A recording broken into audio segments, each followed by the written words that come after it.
feel like one, not the way she said it, not after all I had done. And that's when I felt it. A quiet, pressing knot in my chest. Not rage, not even sadness, just a weight I couldn't explain. I walked back to the kitchen, took another sip of now cold coffee, and stared at the phone she left charging on the table. My name sat beneath her last post. All caps, all praise. That was the moment something shifted. I didn't know what I would find. I didn't know what I was looking for yet. But I could feel it rising, like the moment right before a plane leaves the ground. You can't go back, only forward. If you've ever had a moment where someone used your kindness like currency, then you'll understand what came next. And if you haven't yet, you might want to stay for the rest. I didn't confront her, not right away. Instead, I cleaned the stovetop that was already clean, straightened the row of spice jars, and reset the kettle as if the first pot hadn't happened. Then I opened my laptop. Not for emails, not for the safety curriculum I had been editing the night before. I opened it for the bank. I logged into the secondary account, the one meant for emergencies. The screen loaded slower than usual. Or maybe it was just my breathing that stalled. Balance, negative $44,132. Red numbers, no explanation, no alert beforehand. Just gone. I froze. Not out of shock, but out of something colder, like a system shut down inside me. Then I clicked through the transactions. The most recent was a booking made through a high-end travel agency, not a simple round-trip flight, not a modest hotel. This was an all-inclusive resort in the Maldives, private villa, 5 nights, plus airfare, business class, international, peak season, booked under Joel's name, paid using my routing number. The room spun a little. Not from rage, from clarity. They had access. That was the first truth I had to accept. Joel had helped me set up that account years ago, after Robert passed. I hadn't thought twice when he suggested linking it to his name in case I ever needed assistance. Back then, that gesture felt like love, like protection. Now it felt like a trap I built with my own hands. I closed the laptop slowly. I wasn't sure what disturbed me more, the money itself, or the fact that I couldn't remember the last time Joel looked me in the eye without blinking. In the living room, Vanessa was still on the phone, laughing. Something about setting the tone for the brand and the visual story arc of their family journey. I stepped outside onto the balcony. The air was cold and dry. Planes lined the sky in soft motion.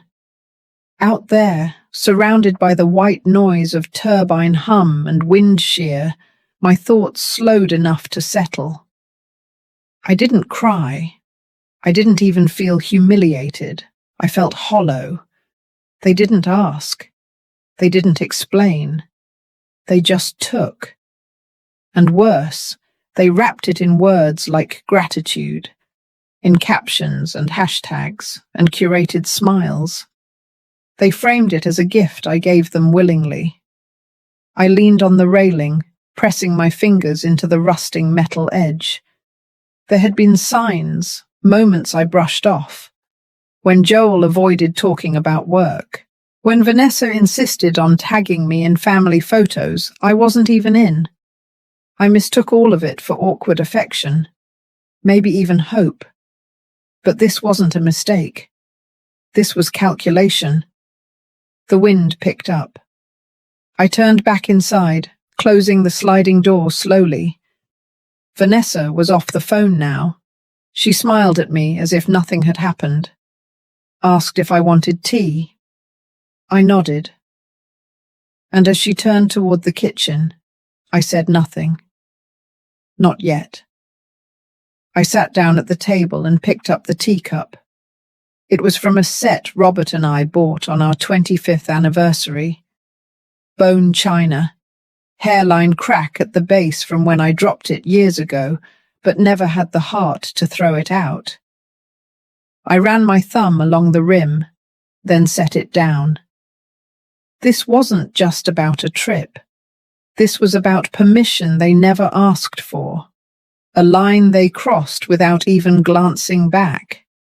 And now that I had seen it clearly, I couldn't unsee it. Whatever came next would not be gentle, but it would be necessary. I waited until the apartment was empty. Vanessa had a shoot that afternoon for her wellness podcast. Joel tagged along to help with sound and lighting.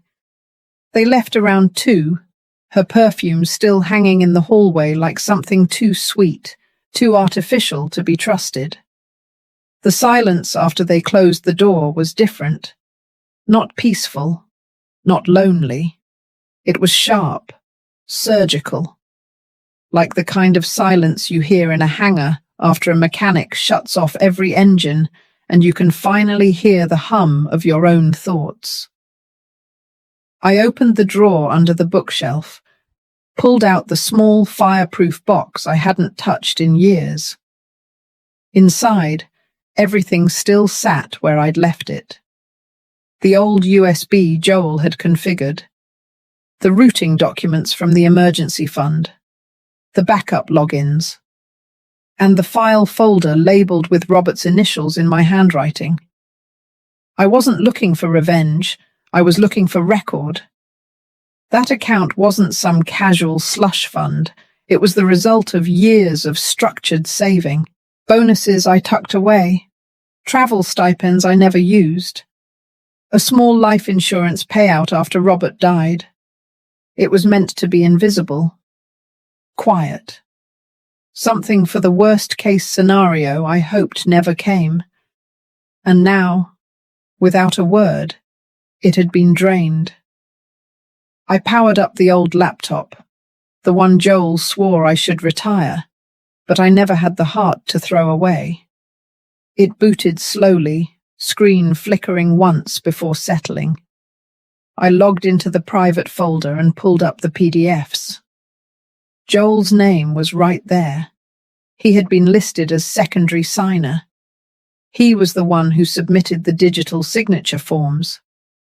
Back then, I thought it was a helpful son taking care of a grieving mother. I clicked into the activity log. The transaction for the Maldives payment wasn't done through the usual interface.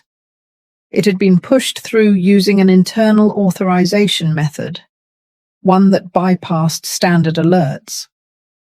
The method wasn't something a normal user could access, but someone who worked in systems integration, or someone who watched closely when I worked late nights for FAA. They could have learned it. I didn't shake. I didn't gasp. But I felt something in my spine lock into place, like a metal bar sliding into position. I was no longer guessing. I wasn't suspicious. I knew. He hadn't just borrowed. He had manipulated the very system he once helped me build. I opened my notebook. The old kind, spiral-bound, not digital. I wrote down every transaction, every date, every confirmation code. Then I wrote the name of the travel agency. And then, beneath it, I wrote a single sentence. He knew exactly what he was doing. The hallway light blinked as I stood. Motion sensor. Even that felt like a reminder that something was watching. I returned everything to the box and slid it back into the drawer. I didn't slam it. I didn't cry. I made tea. Same way I always did. Water at 198 degrees, timer set, 2 minutes steep. Then I sat at the table with the mug cupped in both hands, and I breathed. This wasn't just about money anymore. It was about the shift.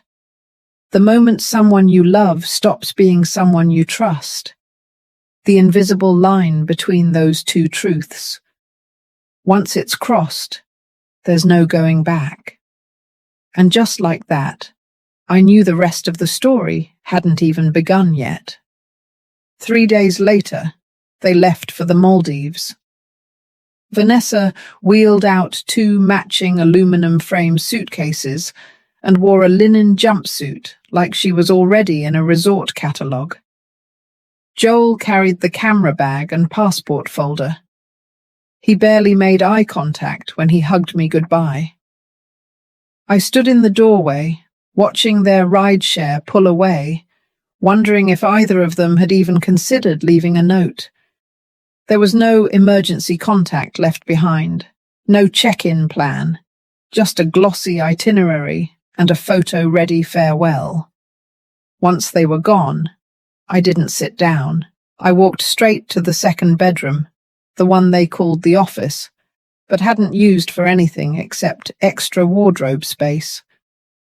I opened the closet and pushed aside the spare blankets. Behind them, the black fireproof briefcase sat wedged between 2 boxes of winter coats. I carried it to the kitchen and placed it on the counter. Inside was the original folder Joel and I created when he insisted on helping me streamline my finances. At the time, it felt like a relief, someone finally taking the burden off my shoulders. But now, every page I pulled out felt like a signature I had made under false peace.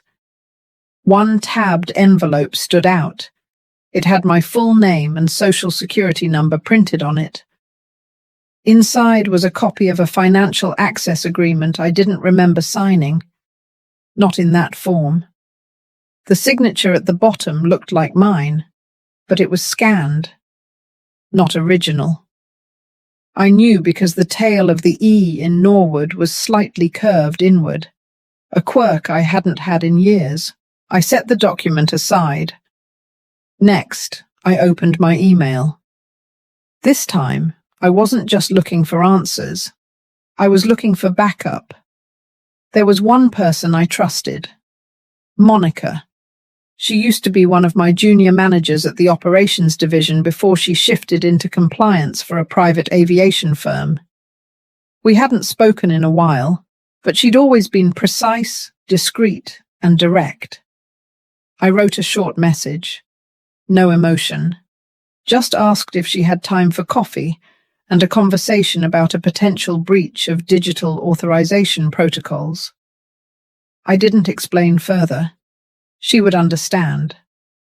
Within the hour, she replied. Saturday morning, cafe on South Hill. She even offered to drive up if needed. I exhaled slowly and stared at the monitor. The cursor blinked in rhythm with my thoughts.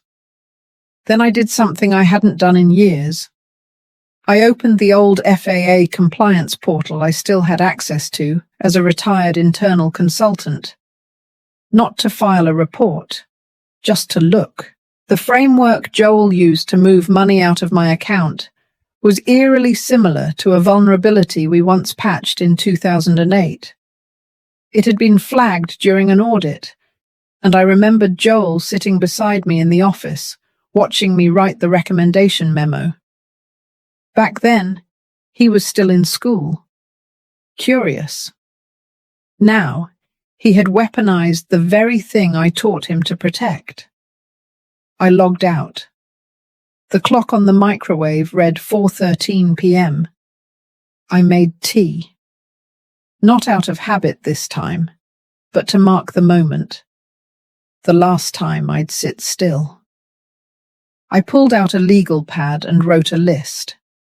Items to print, items to verify, a timeline, names, dates. Then I added 2 words at the top of the page. Document everything. The kitchen light flickered once, then held steady. There was no panic, no rage, only motion, and this time it belonged entirely to me. Monica arrived 5 minutes early. She chose a corner table facing the window, far from the hum of espresso machines and weekend chatter. She still wore her work uniform, pressed slacks, neutral blazer, hair pulled into a tight twist. Efficient, composed. Everything I used to be when I still fit inside someone else's calendar. I slid into the seat across from her and placed the envelope on the table. I didn't start with greetings. I simply pushed it forward. She opened it without speaking, scanned each page, once, then again, then reached for her glasses and read the digital signature date for a third time. Her first words were quiet. This was deliberate. She tapped the top right corner of the authorization form. A sequence code embedded in the document showed it had been submitted remotely, not signed in person, and it had been verified through a system Joel used often when handling vendor forms in his early days at the private firm. He knew what would pass undetected. Monica flipped to the next page. The transfer logs. The timestamps were layered over my usual sleep hours, between 2 and 4 a.m., spaced over 3 weeks. He didn't take it all at once. He chipped away at it, slowly, methodically, just under the alert threshold each time. I watched Monica's mouth tighten. She wasn't just looking at numbers anymore. She was reading a pattern, a method, a choice. When she finished, she closed the folder and folded her hands. What do you want to do next? I had already made the list. But now, with her presence beside me, the plan felt less like theory and more like breath. I told her I wasn't interested in suing. Not yet. I needed everything documented first, backed up, reviewed through proper filters. If there was going to be a confrontation, I wanted it to stand on facts, not emotions. And if it came to court, I needed to make sure I had not only evidence, but clarity. Monica nodded once. She pulled out a legal notepad and began sketching a chain of custody map. Her pen moved like a scalpel. Every arrow, every dotted line cut clean through the fog. We worked in silence for the next hour, cross-referencing bank logs with the time-stamped posts Vanessa uploaded during the same days, matching travel dates with Joel's authorization codes, isolating inconsistencies, anything that proved access misuse. At one point, Monica looked up and asked if I had kept the original laptop Joel configured for me. I had. She smiled, said it could help establish the window of first breach. When we finished, she packed up everything into her case and left me with a new instruction sheet. Backup protocol, secure messaging app, recommendations for a local legal advisor who specialized in elder financial manipulation. It felt strange to be treated as a case study, but also it felt like being seen. I left the cafe just as the clouds started to gather. The air smelled like dry metal and pavement. A storm was coming, not just outside. Inside, too. That night, back home, I didn't light a candle or turn on music. I sat in silence, reading each file again. Not to remember, but to remind myself I was still the one choosing what came next. And sometime around midnight, I wrote a single sentence at the bottom of my legal pad. He learned all of this from me. Now I would teach him something else. They returned from the Maldives late on a Wednesday. I heard their key in the lock just after 9. Their voices were light, a little tired, tinged with that worn-out luxury sound people carry after a vacation they didn't earn. I stayed in my room with the lights off, not hiding, observing. They unpacked in the living room. Vanessa started talking about the humidity, the mango sorbet, how the resort played music in the pool at night. Joel mumbled something about the time zones messing with his head. I heard the ice maker click and the low creak of the sofa as he dropped into it. Then came the part I had anticipated. Vanessa asked if I had checked the mail. She said there was a confirmation coming in for the villa photo shoot package. Joel reminded her to transfer the final balance before Friday. She laughed, said she'd use the shared card. I wrote the time down in my notebook. 9:41 p.m. The next morning, I rose before them, made coffee the way I always did, then walked the half-mile to the copy centre near the corner plaza and printed 3 folders. One was for my personal records, one for Monica, and one, sealed in a manila envelope, was for Joel. I left it on his desk. No note, no explanation. By noon, he hadn't touched it. By 5, it was still there. But at 7:28, the apartment got quiet in that heavy, loaded way, when the energy shifts and you can tell someone has found what they were never meant to see. He didn't knock. He didn't speak. He just stood in the hallway for a long time. When I finally walked past him on my way to the kitchen, he looked up. His face wasn't angry. It was pale, drawn, almost small. I poured a glass of water, sipped once, and said I'd be transferring the lease on the apartment. Not immediately, but soon. I had found another place, closer to the lake, smaller, quieter. He would need to start planning. Still, no words. So I kept going.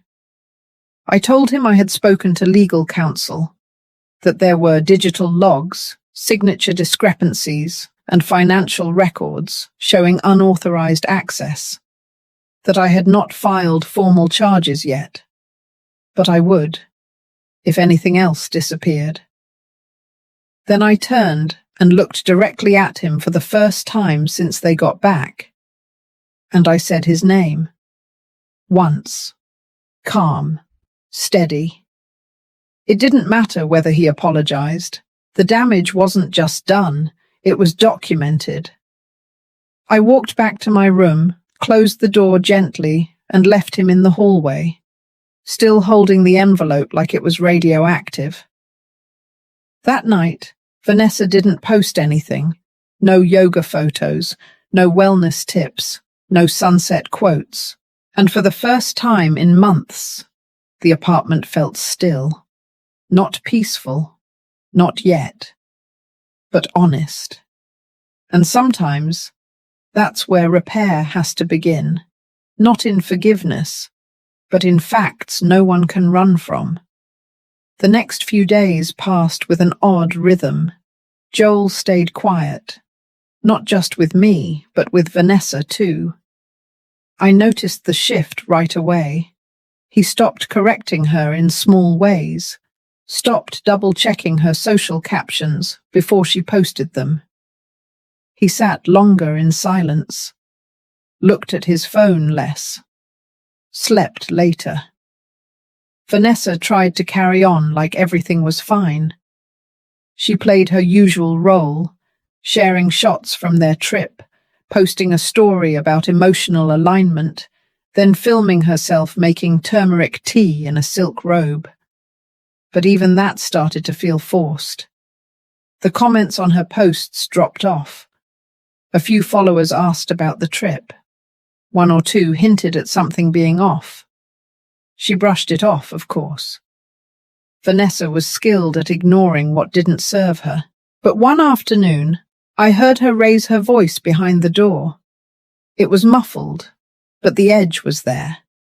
She was asking Joel why he hadn't sent the files to the sponsor, why the payment hadn't cleared, why he wasn't answering his agent's messages. He mumbled something I couldn't make out. She grew sharper, something about how their next partnership depended on follow-through. Then came the silence.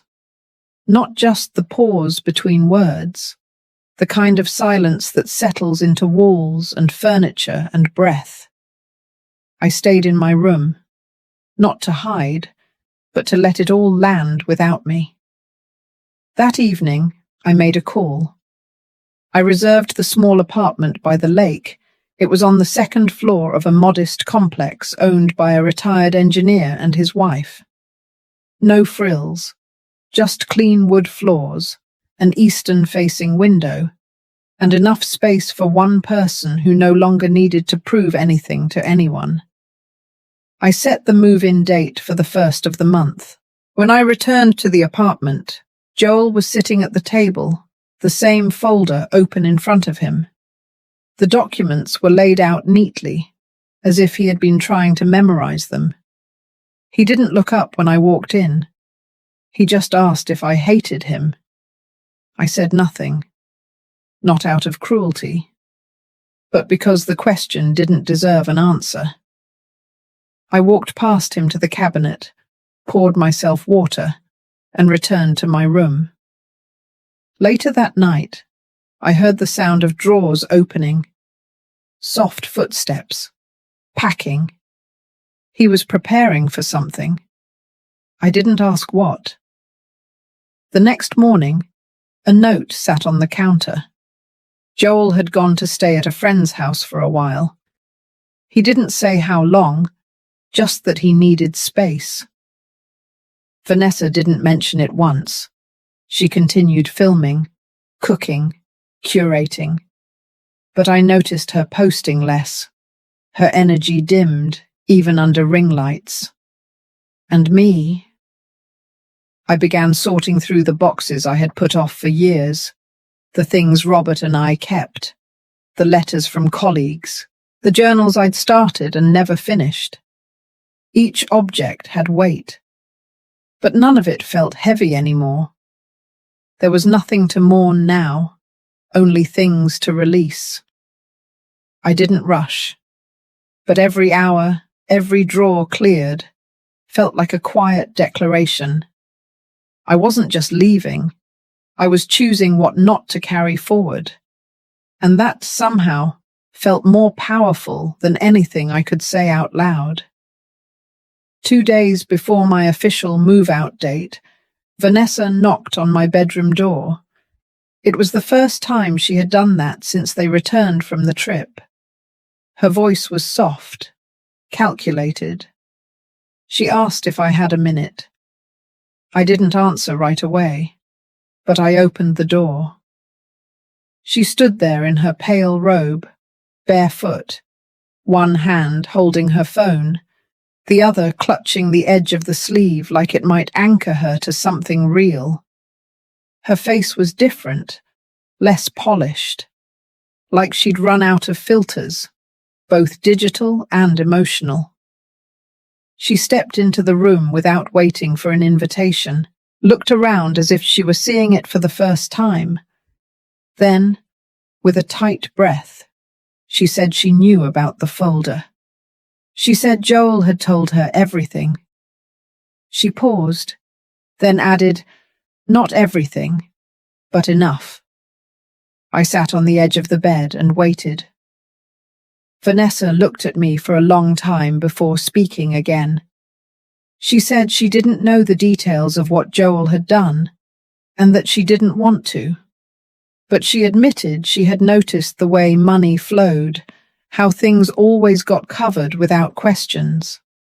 She said she let herself believe it was because Joel came from someone responsible, that I had simply offered support without boundaries.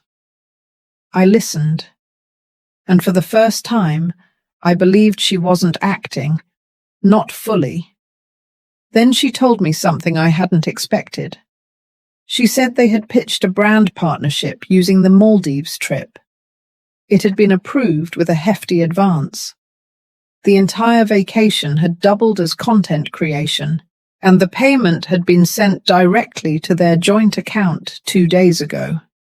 She said it as if it were a gift, as if offering me that information might soften what had already been done.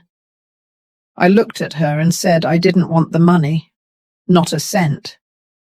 She blinked like I had spoken in another language. Then she asked if I would reconsider staying. That's when I finally stood. I told her gently that this wasn't about real estate or reimbursement. It wasn't about forgiveness either. It was about peace, and I was reclaiming mine. She left without arguing, but her eyes lingered on the walls, the desk, the suitcase by the closet, as if realizing too late what had slipped through her hands. That night, I boxed up the last of my things: notebooks, old maps, one worn photo of Robert and me at Glacier Bay. I labeled everything clearly, taped each box with care. Then I sat in the empty room and listened to the sound of nothing. Not silence from tension, not distance from anger, just the quiet of something finished. In the morning, I left a small envelope on the kitchen counter. Inside it, I placed the key, a list of forwarded addresses, and a note that read only one line. No passwords, no access, no return. Then I closed the door behind me, locked it one last time, and walked away with both hands empty and my head held still. It didn't feel triumphant, but it felt honest. And in that honesty, I could finally breathe without permission. The lake apartment welcomed me with the soft hum of stillness. No voices behind walls, no footsteps outside my door. Just the sound of water moving somewhere beyond the window and the low creak of wood as the place settled around me. I unpacked slowly, one drawer at a time. I placed the tea kettle where I could reach it easily, lined the bookshelf with the few volumes I had chosen to keep, set the framed photo of Robert near the window where the morning light could find him. There was no rush now, only rhythm, and after months of being tangled in someone else's current, that alone felt like freedom. The first weekend passed quietly. I took short walks near the shoreline, watched children chase each other near the benches, sat with a notebook I barely wrote in. I wasn't searching for new plans. I was learning how to live without bracing for the next breach. On Sunday evening, Monica visited. She brought warm cornbread in a cloth-lined basket and a bottle of elderberry syrup she made herself. She didn't ask questions, just sat across from me, spooned jam onto a slice of bread, and told me she had been following up with her contact in compliance. Then, without preamble, she handed me a sealed envelope. Inside was a full report. Every transaction, every flagged signature, a timeline of access breaches and supporting documents. At the bottom was a note: prepared for legal submission, pending your direction. I placed it gently in the drawer beside the tea, not as a threat, as a safeguard. Monica reached for her bag, then hesitated. She said the report had one unexpected detail. Joel had attempted to reverse 2 of the transfers last week. Quietly. He didn't succeed. The system blocked him due to fraud protection triggers. But the attempt had been logged. That information landed heavier than I expected. Not because it changed anything, but because it confirmed what I had already begun to sense.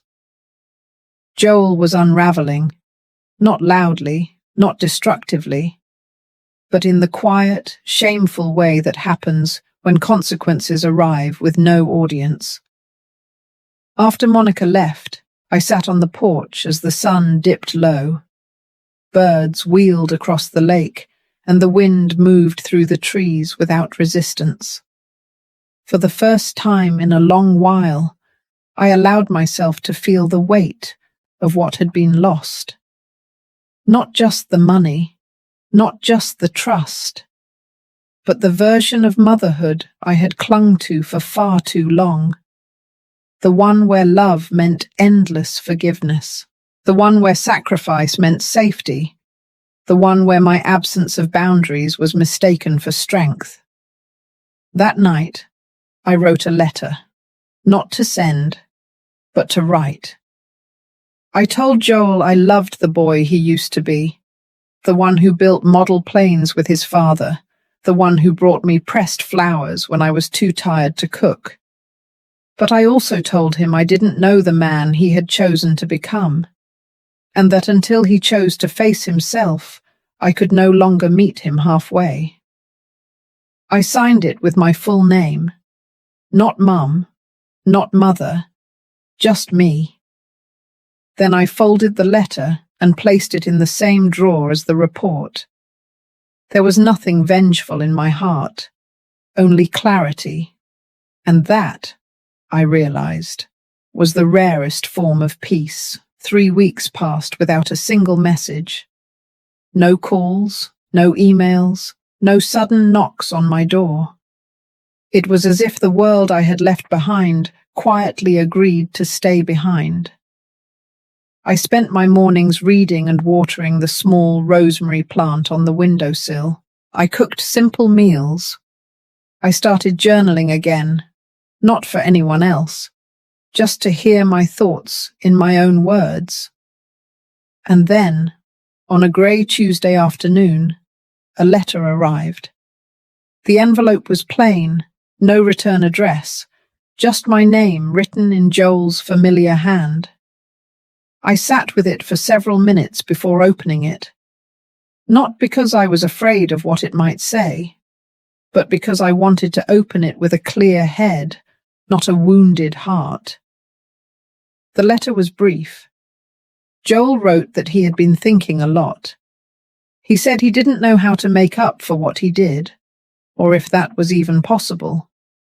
He admitted to forging my name, moving the money, and justifying it to himself in small ways, until it no longer felt like theft. He confessed that Vanessa didn't know the full extent, that he kept her at arm's length even when she asked questions. Then he said something that landed sharper than anything else. He wrote that he wasn't asking for forgiveness. He just wanted me to know he finally understood why I walked away. I folded the letter and placed it in the drawer, next to my own. 2 stories, 2 voices. Both true. Both incomplete. Later that evening, I received a call from Monica.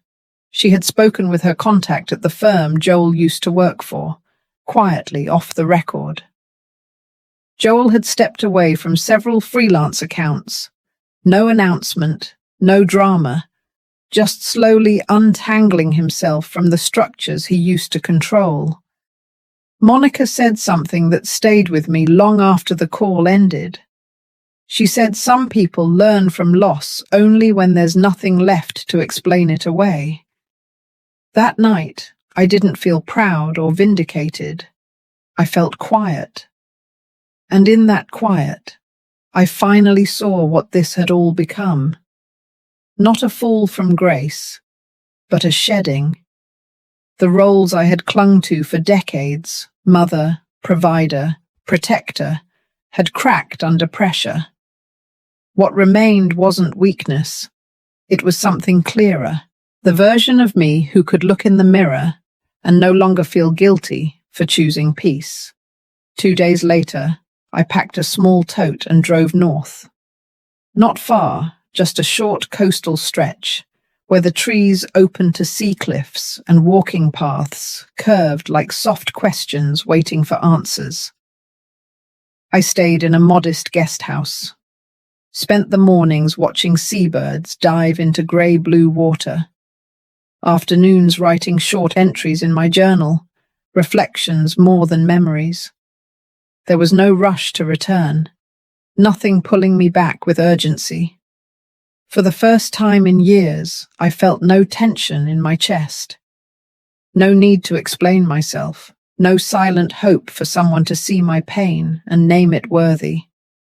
I was simply where I was, whole, weathered, and still here, and that somehow felt like the beginning of something.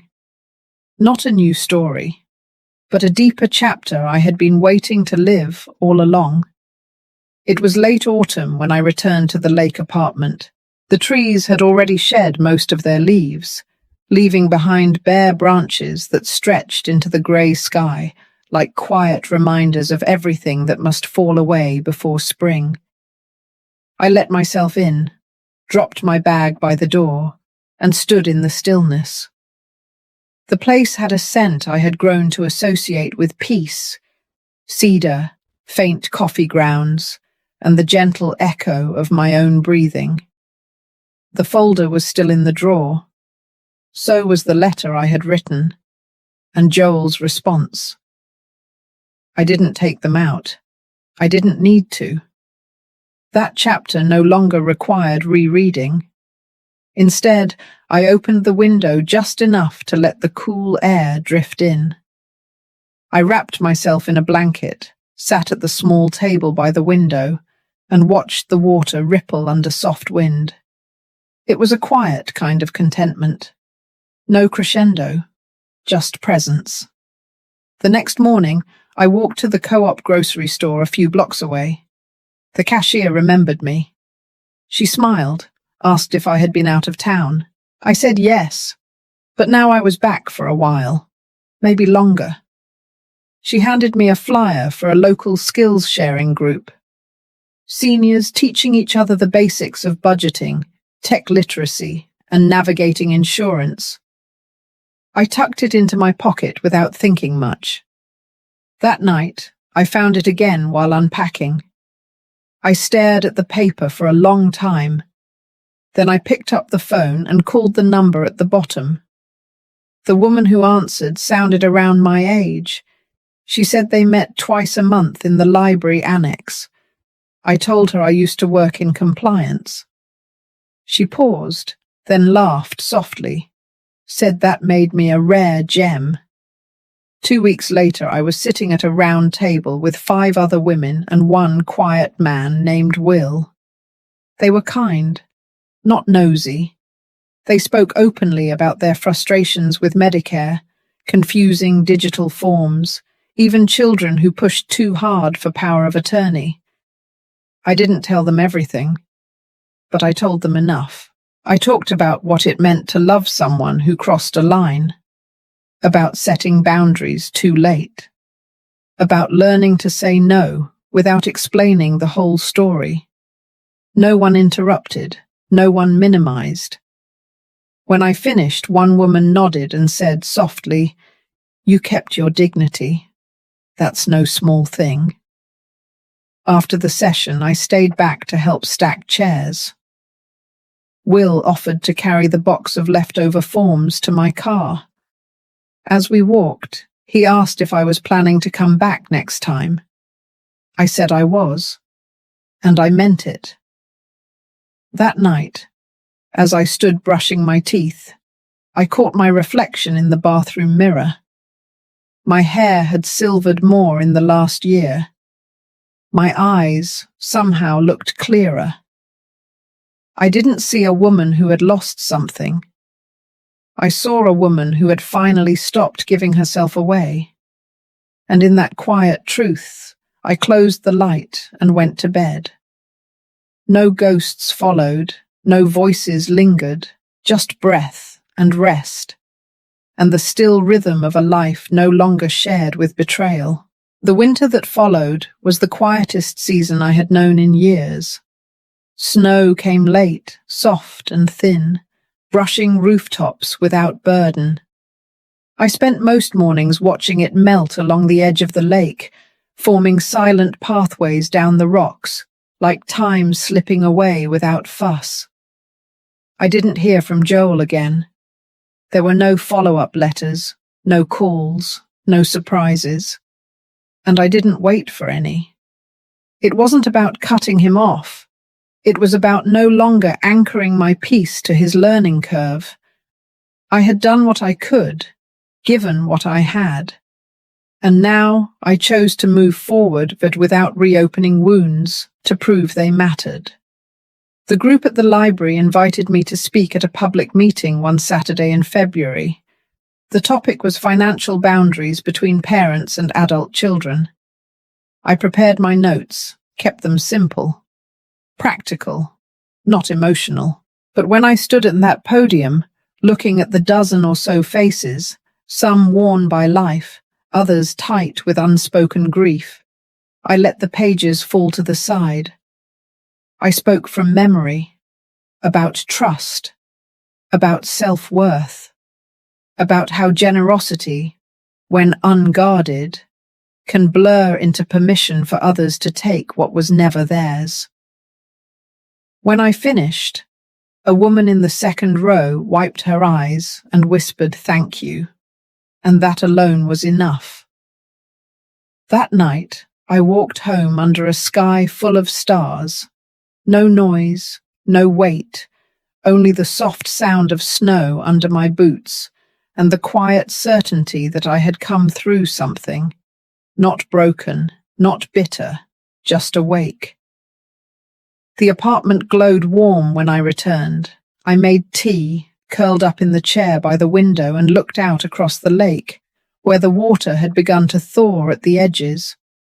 Not spring yet, but close. And that, I thought, is enough for now. If this story spoke to something quiet in your heart, you're not alone. Sometimes healing doesn't come with a loud ending or dramatic change. Sometimes it comes in the stillness of choosing yourself after years of being overlooked.